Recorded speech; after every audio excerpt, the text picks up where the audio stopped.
guys, just woke up to a beautiful view of this beach here in São Luís.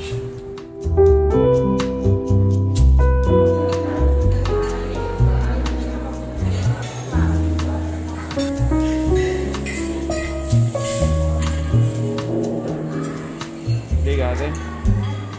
For breakfast I'm having a tapioca with tomato, egg and cheese inside, and an orange juice. Tapioca is something so good we have here in Brazil. Let's go to the pool.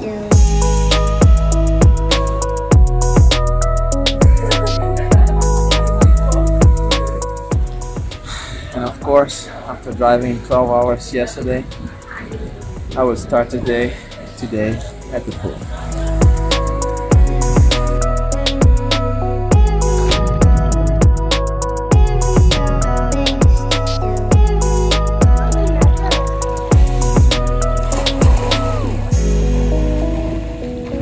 So here in São Luís you don't have to pay for parking, for public parking, which is awesome.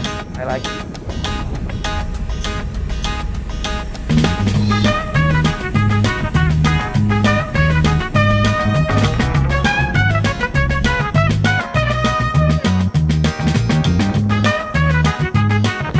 I just crossed the bridge that connects the modern part of the city to the old part. And my first impression is that this old part of the city really resembles Lisbon, Portugal, of course. Pretty nice, pretty beautiful. Let's go check the historical center.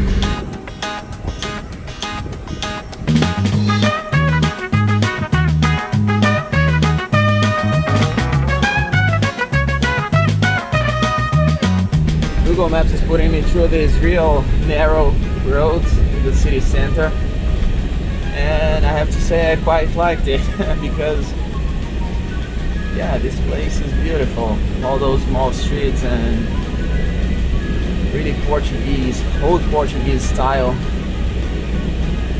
My first impression of the historical center is really good.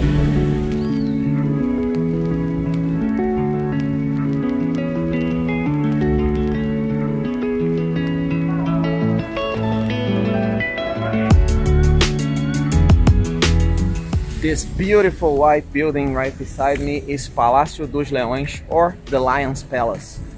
And the construction of this building marks the foundation of this city of São Luís, the capital of the state of Maranhão.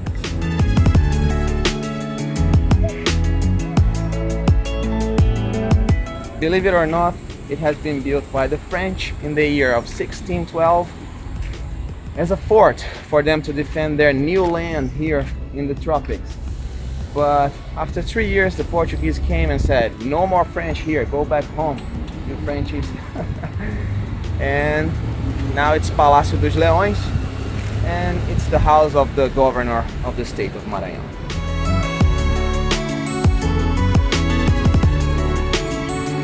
Another beautiful white building, this one is the Palace of Justice, and those buildings are also reminding me of my hometown, Petrópolis, which has been the Portuguese imperial city in Brazil.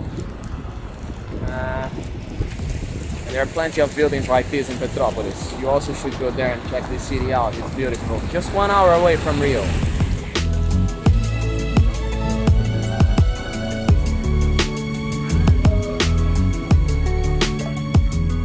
This is Igreja da Sé, or the Cathedral of São Luís, and if it's written correctly there, it dates of the year 1629. Another beautiful building in this historical center of São Luís.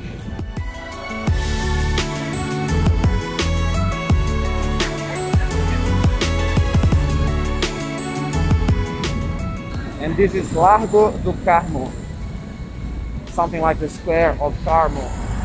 This is so Portuguese, so beautiful.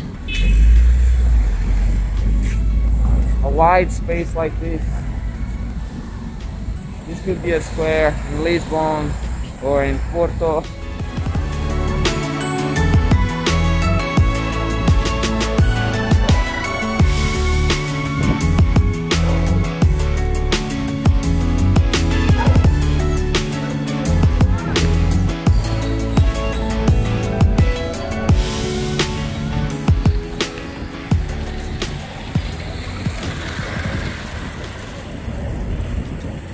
one more beautiful historical church. And what I like about this place is that not even in Rio we have like such a Portuguese external area like this.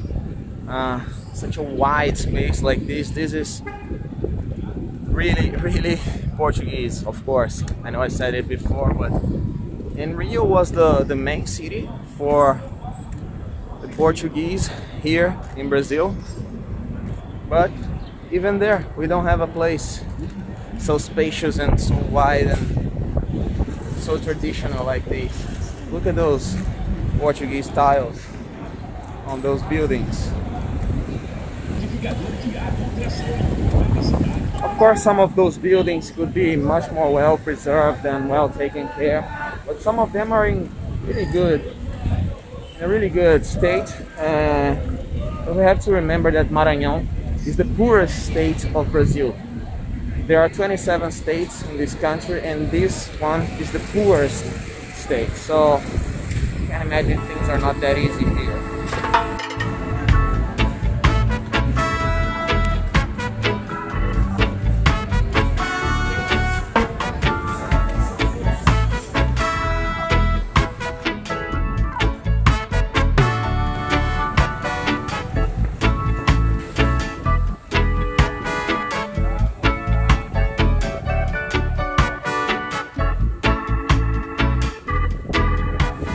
How beautiful this street is.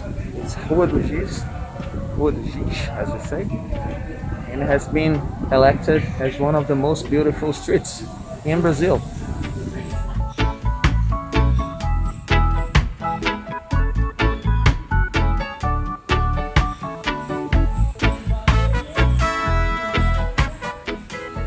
I just came across this beautiful historical house in Rua do Giz.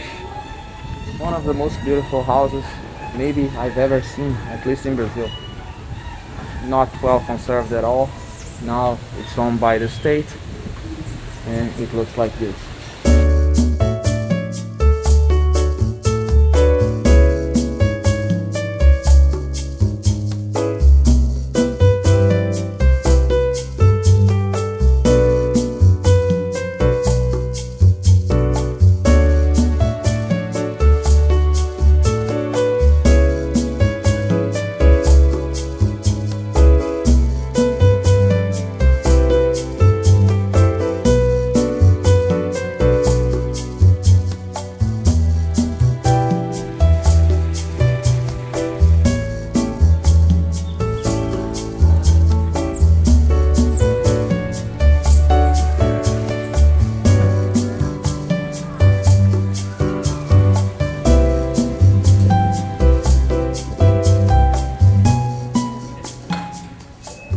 Crazy weather in São Luís, so hot and humid, and now it started raining a little bit even though it's completely sunny.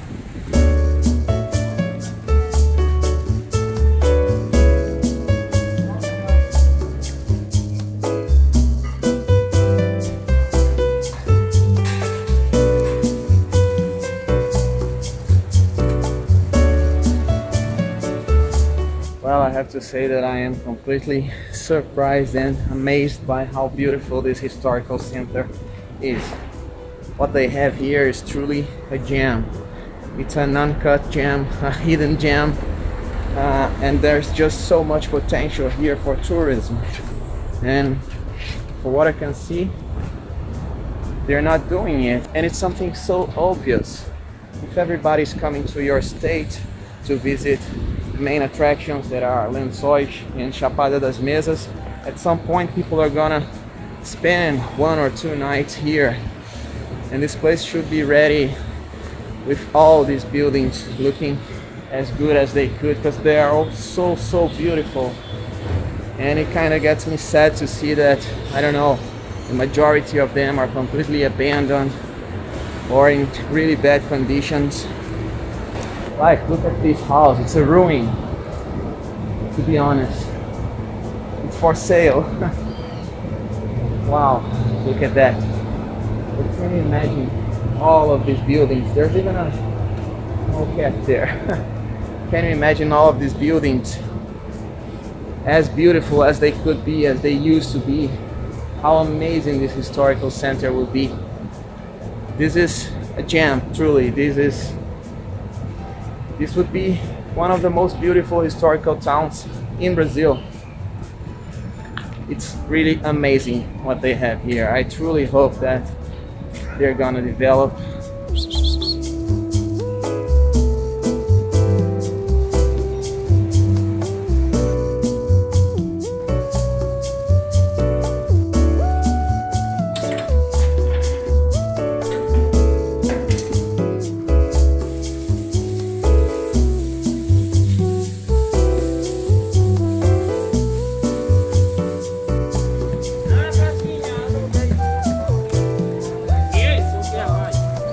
Beleza? Valeu.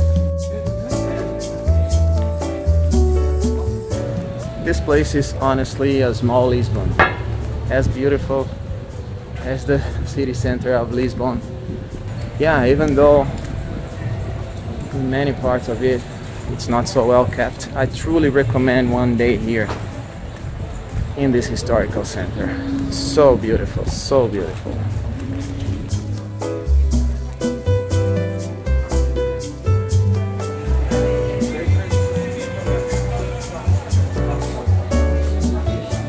So inside all of those buildings here, there's a market, a local market with some arts and foods and cachaça.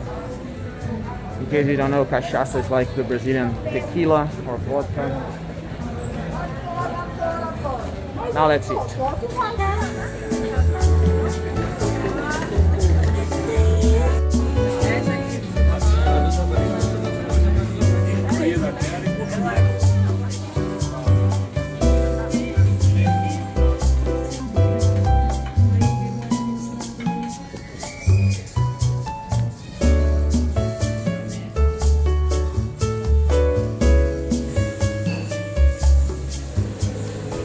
I just finished my delicious lunch at Flor de Vinagreira, a really good restaurant. The food was really good. I had a beef medallion with rice, mashed potatoes and farofa. It was truly delicious. And I have to say that this trip in Maranhão is being awesome. It's amazing here. I had never been to this state of Brazil, and I have to say that it's already one of my favorite states here in Brazil. I truly recommend you guys to come here one day. And look at that, I haven't even arrived in Lençóis Maranhenses, which is the main attraction of the state yet. Man, what a trip. Finishing the day with an ice cream of cupuaçu and condensed milk.